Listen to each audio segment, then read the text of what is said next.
Com brain, clean lungs and healthy gut ఇవన్నీ ఒకదాంతో ఒకటి కలిసి ఉంటాయని అంటారు. హెల్తీ గట్ ఉంటేనే లంగ్స్ కూడా స్ట్రాంగ్గా ఉంటాయి.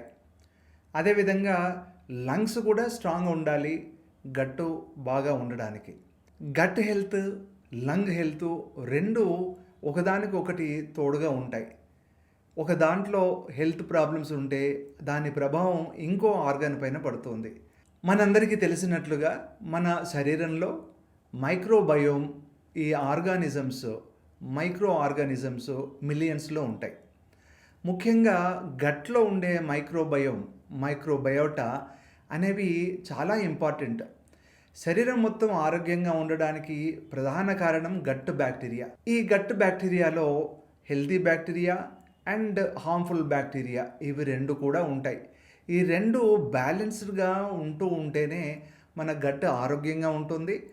అదేవిధంగా గట్టు ఆరోగ్యం బాగా ఉంటే బాడీలో ఇతర అవయవాలు, లంగ్స్ కానీ బ్రెయిన్ కానీ సిస్టమిక్ ఇన్ఫ్లమేషన్స్ ఇలాంటివి ఏవి రాకుండా మొత్తం శరీరం అంతా కూడాను ఆరోగ్యంగా ఉంటుంది. గట్టులో ఉండే ఈ హెల్తీ మైక్రోబయోటా వల్ల బాడీలో ఉండే ఇమ్యూనిటీ కూడా బ్యాలెన్స్డ్గా ఉంటుంది.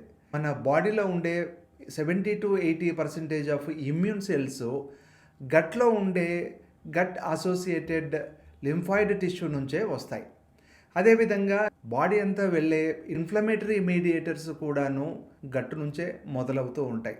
అదేవిధంగా షార్ట్ చైన్ ఫ్యాటీ యాసిడ్స్ అని బ్యూటరైట్ అండ్ ప్రొపియోనేట్ అనే షార్ట్ చైన్ ఫ్యాటీ యాసిడ్స్ కూడాను గట్లోనే తయారవుతాయి. మనం తీసుకునే ఆహార పదార్థాల్లో ఫైబర్ ఫర్మెంట్ అయిన తర్వాత ఈ షార్ట్ చైన్ ఫ్యాటీ యాసిడ్స్ అనేవి ఉత్పత్తి అవుతూ ఉంటాయి. ఈ షార్ట్ చైన్ ఫ్యాటీ యాసిడ్స్ మూలానే మన లంగ్స్ కూడాను స్ట్రాంగ్గా ఉంటాయి.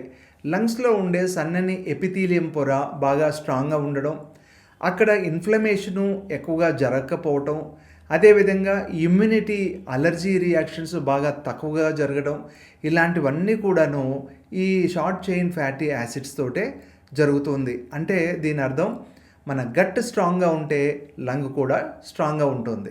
వీటన్నిటితో పాటు స్ట్రెస్ అనేవి ఉండకుండా బాడీ కామ్గా ఉండేటట్లుగా యోగా, మెడిటేషన్ చేయాలి.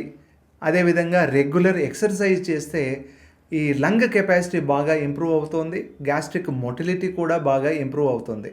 బ్రెయిన్, గట్, లంగ్స్ ఒకదానికి ఒకటి సంబంధం ఉంటుంది కాబట్టి ఆ మూడు కూడాను బాగా స్ట్రాంగ్గా ఉండాలి.